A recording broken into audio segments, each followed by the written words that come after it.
Assalamualaikum warahmatullahi wabarakatuh. Menjawab pertanyaan jamaah kemarin betakun masalah si makmum menyalahi gawian imam dalam masalah kunut. Kan kunut ini termasuk gawian sunnah dalam sholat. Bagaimana misalnya seandainya si makmum menyalahi gawian imam, contohnya misalnya imam berkunut, ternyata makmumnya kada berkunut, apakah si makmum itu batal sholatnya? Atau misalnya si imam kada berkunut, soalnya makmum berkunut, apakah batal juga si sembahyang si makmum? Nah, jawabannya ada di dalam kitab yang dikarang oleh Dato' Kelampaian, kitab Sabilul Muhtadin, halaman 5, juz 2 halaman 5. Sini disebutkan yang garis ini, adapun makmum jika imamnya meninggalkan kunut, maka hendaklah ia mengikuti dia pada meninggalkan kunut. Nah, jadi nang dianjurkan, nang disuruh apabila si imamnya nih kada berkunut, meninggalkan kunut, langsung sembahyang subuh imba i'tidal langsung sujud, kada berkunut, maka hendaklah ia makmum tu mengikuti imamnya, artinya jangan berkunut juga. Gitu bagusnya gitu. Jadi misalnya mungkin imamnya ini lupa kah, atau besing haja meninggalkan kunut, karena kunut itu sunat aja. Nah, lalu si makmum ini hendaklah kada berkunut juga, ikuti juga imam sujud juga.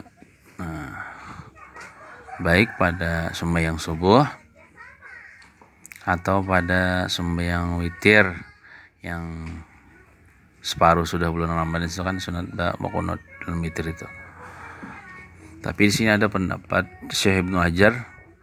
Kata Syekh Ibnu Hajar Al-Haytami, tetapi disini harus, maksudnya boleh bagi makmum di sini tertinggal daripada imamnya karena membaca kunut, sekira-kira jangan terkemudian daripadanya dengan 2 rukun fi'li.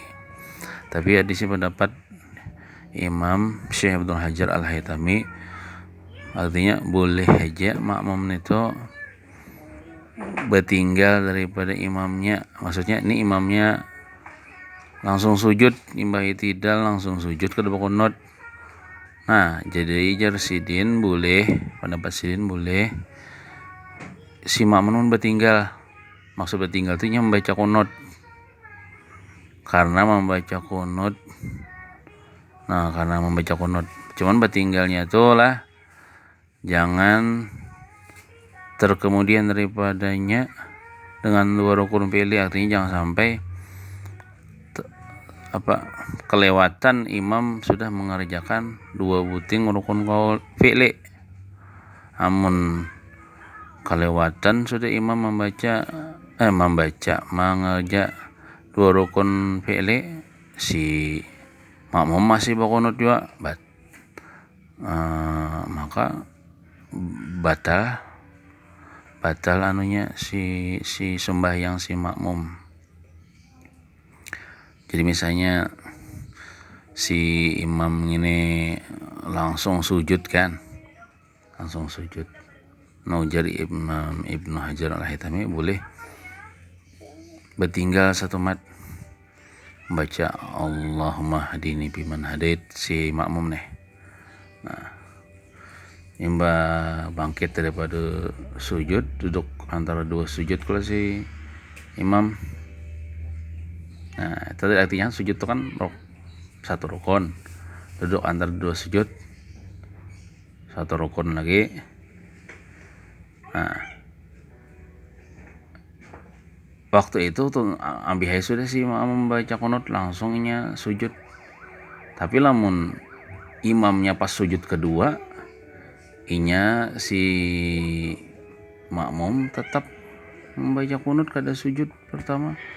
Nah itu tertinggal sudah dua rukun si makmum, ditinggalkan imam sudah dua rukun, pilih bisa batal si sembahyang si makmum itu. Nah,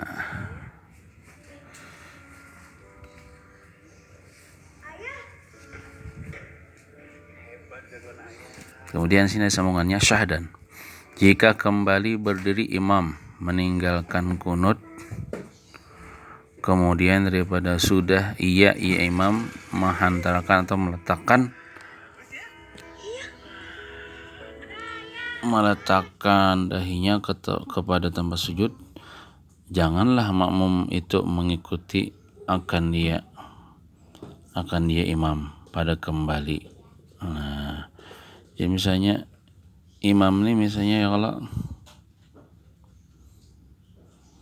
kada ingat berkunut ya misalnya, atau disingajanya kada tahu Jepang lah, kada berkunut langsung sujud sampai ya dahinya sudah sampai ke tempat sujud. Nah, sujud soalnya tiba-tiba imamnya nih bebulik berdiri soalnya berkunut imamnya. Nah, maka si makmum ini jangan empat berdiri juga. Nah, jangan empat berdiri, biar aja posisinya sujud. Nah, hendaklah ia berniat mubarakah aja. Artinya berpisah daripada imam, niat mubarakah ada lagi ikut imam. Nah, terus akan lagi si makmum sembahyang sorangan. Atau cara yang kedua menanti di dalam sujudnya. Tahu jangan niat mubarakah tapi menghadang di sujud itu. Tetapi jasidin berniat mubarakah itu terlebih baik. Lebih baik kita sebagai makmum niat mubarakah aja. Dari karena kembali imamnya itu artinya berbulik pulang yang bersujud pertama, berbulik pulang ke atas hendak berkunut. Dari karena kembali imamnya itu jika ia disengaja dengan disengajanya lagi tahu akan haramnya berbulik, sudah sujud berbulik pulang berkunut, batallah sembahyangnya. Jadi sembahyang imam itu batal. Namun disengajanya tahu akan haramnya pulang berbuliknya itu batal. Jadi imam batal itu jangan diikuti, niat mubarakah aja kita. Nah, dan jika ada ia imam itu dengan lupanya berbulik ke atas untuk berkunut, atau dengan jahilnya, atau misalnya imamnya ini jahil akan haramnya atau hukumnya misalnya, maka yaitu tiada harus si makmum mengikuti dia. Artinya tetap juga kalau boleh si makmum mengikuti si makmum berbulik pulang si imam berbulik pulang berkunut, yang bersujud naik pulang berkunut. Nah, si makmum jangan juga mengikuti imam berbulik pulang. Dan jika meninggalkan makmum akan kunut lalu ia sujud. Nah, dan jika meninggalkan makmum akan kunut lalu ia sujud padahal imamnya lagi di dalam membaca kunut. Misalnya imam berkunut, sekalinya si makmum kada berkunut langsung sujud. Nah, kayak apa nih tak? Maka ditilik, lihati dulu. Jika ditinggalkannya akan dia kunut itu dengan lupanya, tadi ingat kunut langsung tak sujud imam masih berkunut, tiadalah kebilangan sujud yang diperbuatnya. Jadi nang sujud si makmum itu kada dihitung sujud nih tak, lagi wajib atasnya kembali berdiri mengikut imamnya, maka wajib berdiri si makmum itu mengikut imamnya berkunut juga. Karena jika tiada kembali ia makmum, padahal tahu akan haram gawian nang sujud itu kada empat berkunut, lagi disengajanya ini saya batalah sembahyangnya, namanya kada bubulik lah untuk berkunut, tahu pula akan haramnya, lagi disengajanya ini saya batalah sembahyang makmum itu. Dan jika ditinggalkan oleh makmum akan kunut dengan disengajanya, dengan sengajanya, sunatlah baginya kembali berdiri mengikuti imamnya berkunut. Wallahu a'lam bishawab.